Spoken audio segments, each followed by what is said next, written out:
Hi, everybody. Jen here. I would love to tell you a story about an amazing person.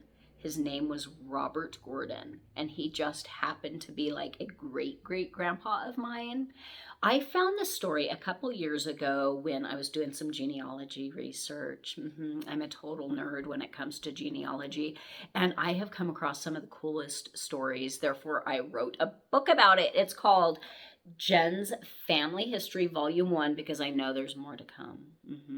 This book I wrote about my mother's side of the family, and I have a grandpa who was the Wizard of Gordonstoun.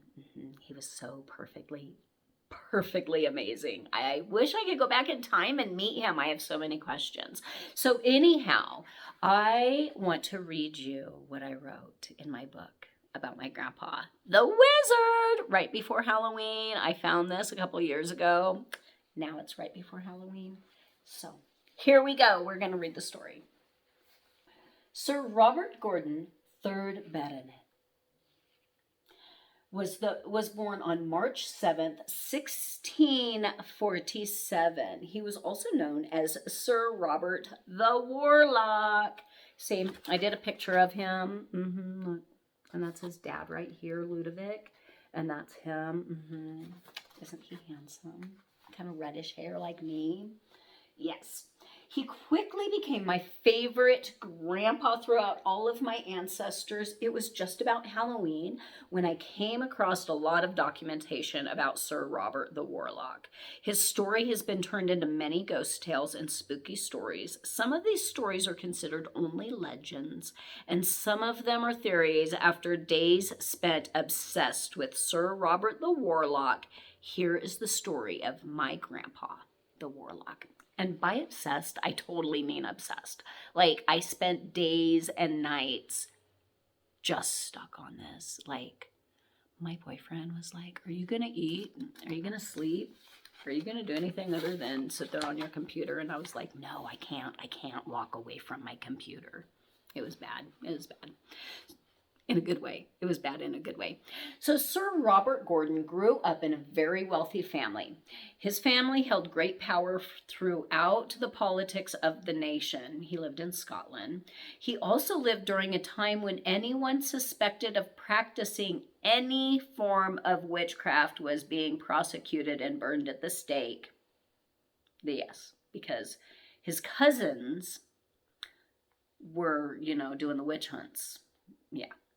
In Robert's younger years, he was primed to become a Scottish courtier and politician. He was sent to all of the best schools of the time. He studied in Edinburgh. He studied in London, as well as Italy. It was during his time in Italy that he fell in love with the art of alchemy.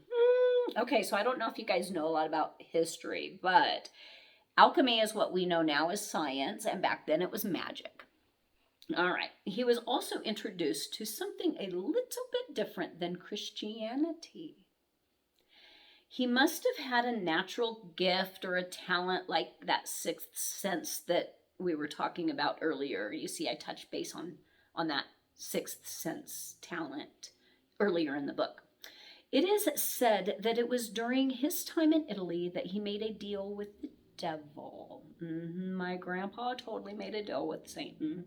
Some say Sir Robert sold his soul to the devil in exchange for hidden knowledge. He wanted to know about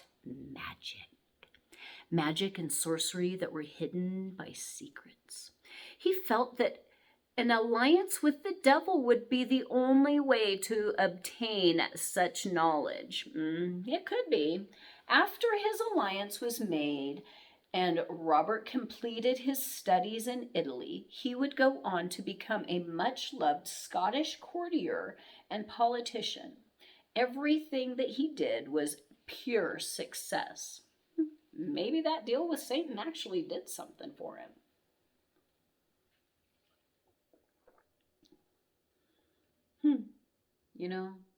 They say Ozzy Osbourne made a deal with the devil. He's still kicking. Who would have ever thought he'd get this old? Anyhow, Let's see. I lost my spot because I got distracted. All right. He would go on to be a much loved Scottish courtier and a politician. Everything he did was a pure success. He was elected to the title of Fellow of the Royal Society of Scotland. You see, his cousin was the king. It helped. He also, and this was really kind of cool, I found, he invented a cure for what they called mad dogs. I would guess that this would be similar to rabies in our day. He was also known to be able to cure men who had been bitten by a mad dog. He wrote a book in regards to this that he simply titled Men or Beasts Bitten by Mad Dogs. He also he was credited to inventing the pump in which they placed in the bellies of the ships, and they were able to pump the water out of the ship. This changed the naval world forever. Many believe his work was carried out and done in a laboratory that he built underneath his mansion of Gordonstoun. This mansion is a great hall built in a square style. It still stands today, and oh my god, I really wish I could go there, but unfortunately for me, don't have like the hierarchy to it. But anyhow, it still stands today and is the main house for a private school carrying its name. The school is a private boarding school today. The school's attendees are the current children of the British royal family and who's wealthy enough to be considered their peers. So Gordonstoun is the private school that all of the royal family sends their kids to. King Charles went to school there. All of the royal family went to school there. You can't hardly find any information about the history of Gordonstoun. You have to really dig deep because it's all about the school for the most part. There are several documented accounts of Sir Robert the Wizard dancing naked upon the beach under the full moon surrounded by witches, which I found so captivating considering his cousin the king happened to be like killing people and burning them for being witches. Yet no one attempted to ever turn him in, prosecute him, or punish him in any way, shape, or form, because his cousin was the king. Anyhow, Sir Robert was truly untouchable. However, he knew that exactly 30 years after this deal with the devil had been made, he would have to pay what was due. So Robert built a round house just outside of his mansion. It had no corners, built anywhere in this house so that the devil could not catch him. He thought that he could just run and run in a circle as long as there were no corners to get trapped in, he would be fine. Robert's daughter, Lucia, my Grammy, who was the daughter of, wait. Hold on. I lost spot because I got distracted again. I'm doing horrible. Anyhow, Robert's daughter Lucia was born in 1700. Robert had married Lady Elizabeth Dunbar, who was the daughter of Sir William Dunbar. Lady Elizabeth was overshadowed by her husband's notoriety and fame. What I do know is that she stayed out of the public's eye. She literally just stayed super quiet and to herself. The night before the devil was due to collect his soul, Robert was visited by the devil. He told Robert that he had 24 hours to say his goodbyes and that he would be back at midnight the following night to collect Robert's soul. I'm sure that made him pretty nervous. I forgot to show you the pictures. So here's Robert studying. Here he is studying, and then lower down here, making his deal with the devil. And we got him, working his magic in his alchemy lab, dancing naked with I couldn't draw him naked. That would have been wrong. But dancing with the witches. Okay, it wouldn't be wrong to some people, but I really want my grandkids to read this book. Anyhow. So the night before, the devil comes and he tells Robert, I'm coming to take your soul. You better tell everybody bye. It was nice knowing you. Here's a picture of him, having that conversation because, I'm sure that didn't settle well. Could you imagine, somebody coming and saying, so dude, I'm totally going to nix you tomorrow. And so go tell everybody but your goodbyes and have fun. Anyhow, so he told Robert he would be there the next night at midnight to collect his soul. So Robert was not ready to give up his soul to the devil. So he contacted the local priest and he asked him to come and sit with him and help him refuse the devil when the time came at midnight. At first, the priest is like, sure, dude, I got God on my side. I'll totally sit there with you and chase away the devil when he comes for your soul. However, the closer to midnight it got, the priest got a little freaked out and he was like, dude, you're on your own. So anyhow, the priest decides to flee, and before he ran, he told Sir Robert, the only thing that is going to save you now is to make it to the cemetery. Once you're out on consecrated holy ground, the devil cannot collect your soul. Go now. The closest consecrated ground is at Burney Kirk, which was like a long ways away. It wasn't very close. Robert jumped upon his fastest horse and he started the several-mile journey to Burney Kirk.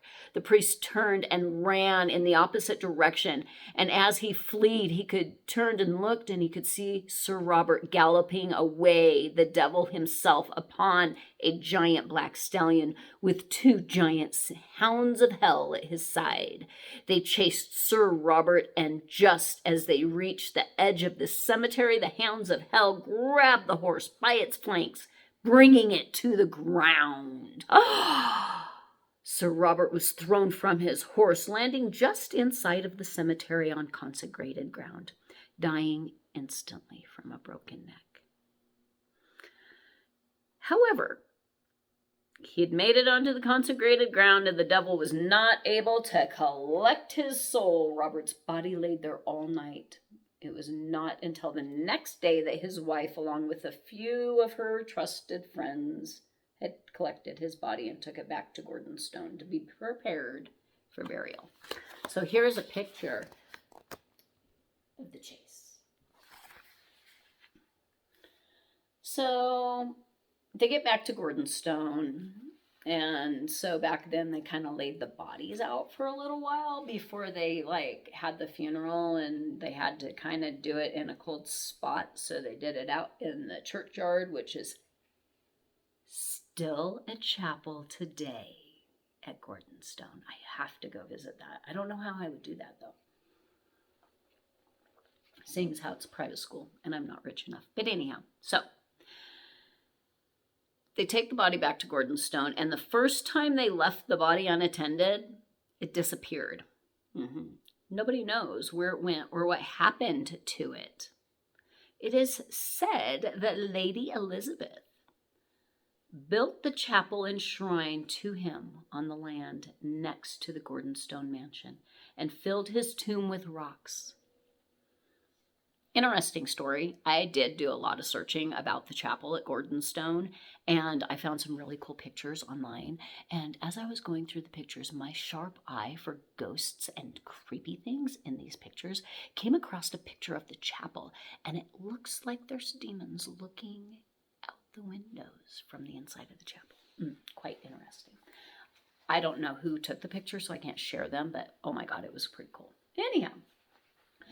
So she filled his tomb with rocks because they had no body to put in there. Some accounts say that this was all just simply a rumor, and that legends, they're like, no. Now, you know what? Sir Robert actually just died in his sleep one night.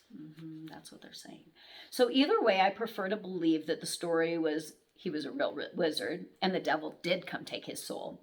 Some theories say that he traded 30 years of notoriety and magical talent in exchange for 300 years of servitude to the devil, which his time would be just barely up. It has been 30 years since his passing, and some say he now walks the halls of Gordonstoun Mansion. After the school's renovations and not long after World War II, about 100 years ago, Sir Gordon's laboratory was found in the basement and it had sat untouched for hundreds of years. Oh my God, if I could have just been a fly on the wall the day they found that. Could you only imagine the stuff they found in Sir Robert's dungeon laboratory? I so want to know more. But anyhow, it was untouched for hundreds of years. I imagine that it was a great find, and I would also imagine that the school's library has some original manuscripts of his work. I also learned that a few years ago, the students at the school started smelling an awful odor when they when they hunted down the smell and where it was coming from. They found a trap door in the floor that led to a dungeon. The dungeon had been filled with water, partially, I'm sorry, I'm too excited. The dungeon had been filled partially with water, and that was the source of the smell. It is said that Sir Robert used this dungeon to imprison people, but did not specify who these people would be or why he would be imprisoning people in a dungeon in his basement. Like, why? Like, you don't know. The roundhouse that Sir Robert built to protect him from the devil is now used as a dormitory for the students at the school. I want to spend the night there. I totally do. Like, can I come during the summer when there's like no students there at Gordonstoun and just spend the night there? That would be phenomenal. Oh my God. It is rumored to be a tunnel. Yes, this is so cool. I've read so much about this. There is a tunnel that leads from the roundhouse down to the seashore, and it comes out at the caves, the Cove Sea Caves, which also has a giant history to it. This tunnel is still there today, and the cave which it leads to is still known as a historic meeting place for witches to hold special ceremonies. They call it Cove Sea Cave, and I know that they say it different because I'm American and they're Scottish, and they have this really, really cool accent, and everything that comes out of their mouth just sounds like it's magic words flowing.